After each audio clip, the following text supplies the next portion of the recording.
j'aime énormément les bruits de main quand mes mains sont sèches. Ça fait des sons beaucoup plus relaxants. Bonsoir à tous. J'espère que vous allez bien ce soir. On se retrouve sur mon ancien fond, le fond rouge, mais j'ai baissé énormément la luminosité. Et oui, puisque ce qui nous intéresse, c'est pas forcément ma tête, c'est ce qu'on va faire du coup ce soir, à savoir, regardez, j'ai une manette, pas n'importe quelle manette, une manette de Nintendo 64 USB, regardez, hop, voilà, une manette de Nintendo 64 USB.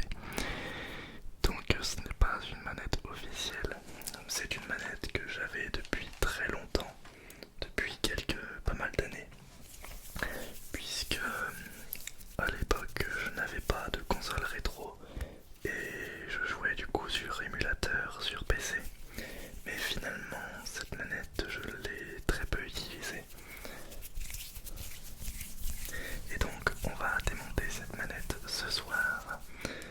Je vous invite donc à regarder le spectacle. Mais non, avant.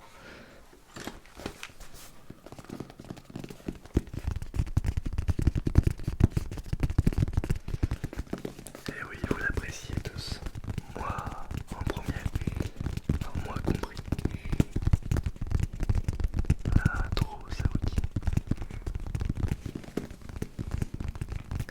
Je vous mets une nouvelle fois un petit lien dans la description. Petit lien affilié pour vous procurer cette trousse à outils qui est vraiment formidable. Je l'utilise depuis le début de ma chaîne et je l'utilisais même avant le début de ma chaîne. Vous avez toutes sortes de tournevis, on va voir ça.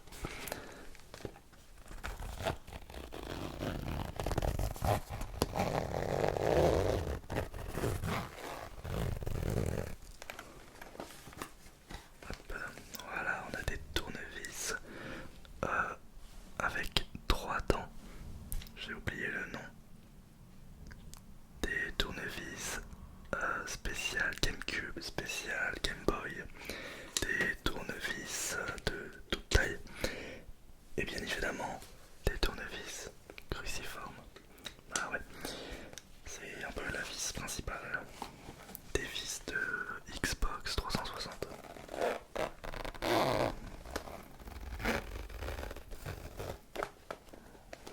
Je ne sais pas pourquoi je ferme cette trousse. Peut-être parce que j'apprécie le bruit. Mais je vous invite désormais à regarder ce qu'il se passe sur le bureau.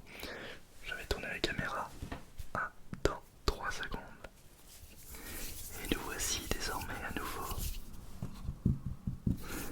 sur le bureau.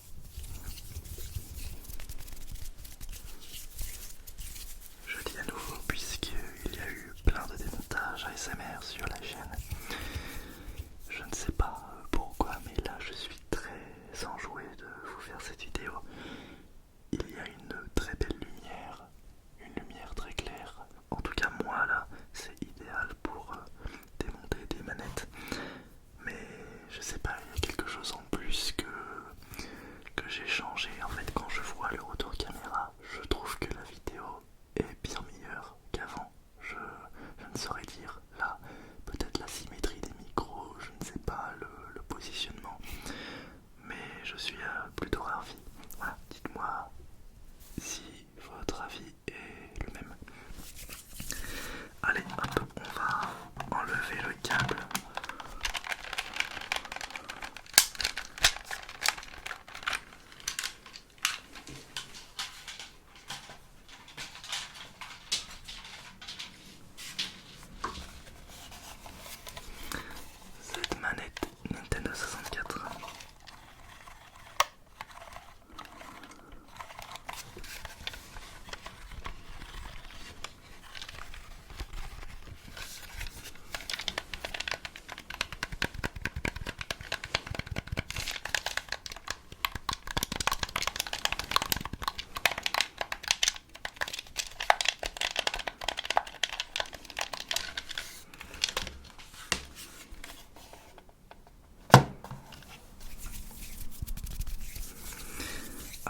transférer par exemple des Pokémon d'une version de Game Boy à la version 64.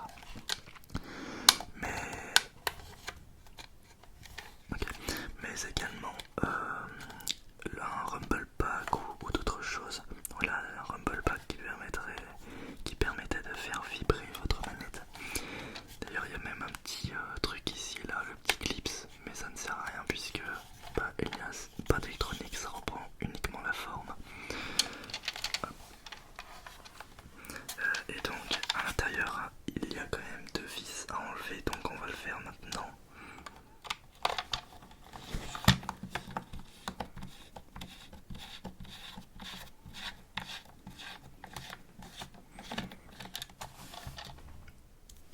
Voilà. Et deux.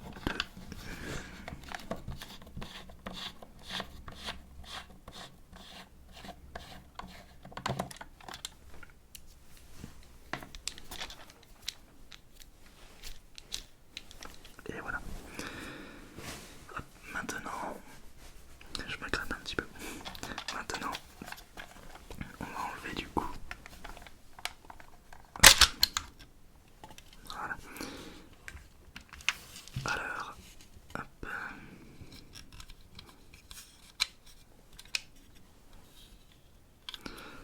Hop là. Et bien, comme toutes les manettes, nous avons bien évidemment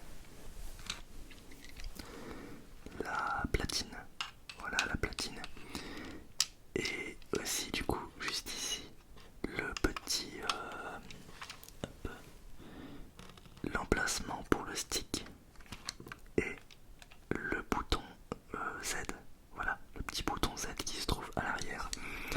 Il y a exactement la même chose que les autres manettes, c'est-à-dire une petite surface ici avec des connecteurs mais qui ne sont pas liés en fait, des zones en fait connectrices mais pas liées. Et à cet endroit là justement, c'est là où on appuie sur notre bouton.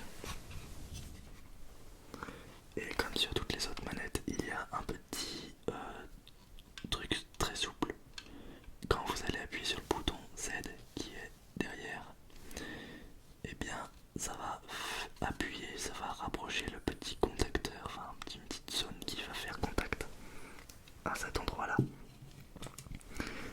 Ça va faire contact et ça va être capté du coup, donc ça, voilà, la manette va comprendre que vous avez appuyé sur le bouton Z. Je remarque également un truc, c'est que le stick, le stick analogique est réellement analogique. Alors, ce que je veux dire par là, c'est que les manettes de Nintendo 64, les vraies manettes de Nintendo 64, et bien le stick ici là, ce stick là, et bien n'est pas analogique. Il n'est pas en fait analogique, c'est juste une roue numérique. En fait, c'est un signal numérique d'une certaine plage, hein, d'une certaine amplitude, c'est une roue crantée en fait, hein, une roue en fait codée, une roue codeuse, mais ce n'est pas un signal analogique. Et là, ils ont mis un stick analogique comme il y a de plus classique, donc on voit ce genre de stick de partout, sur les manettes de PlayStation, etc., etc. Voilà, c'est la même chose. Donc c'est la seule en soi différence qu'on peut noter.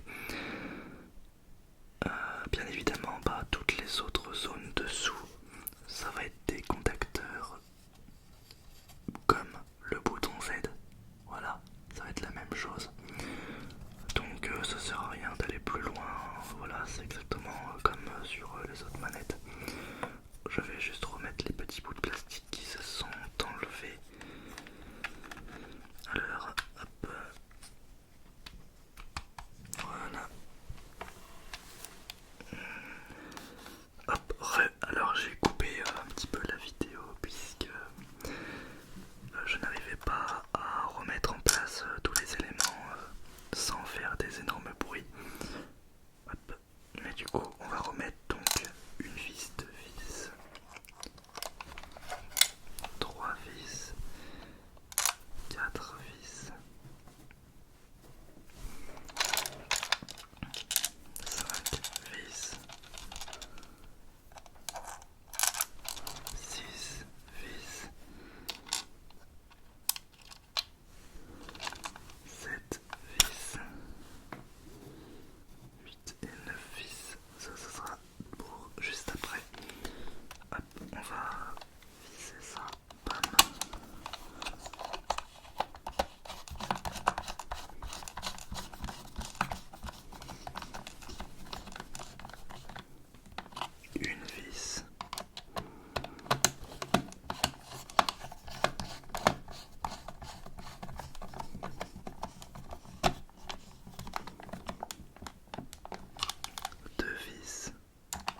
celle du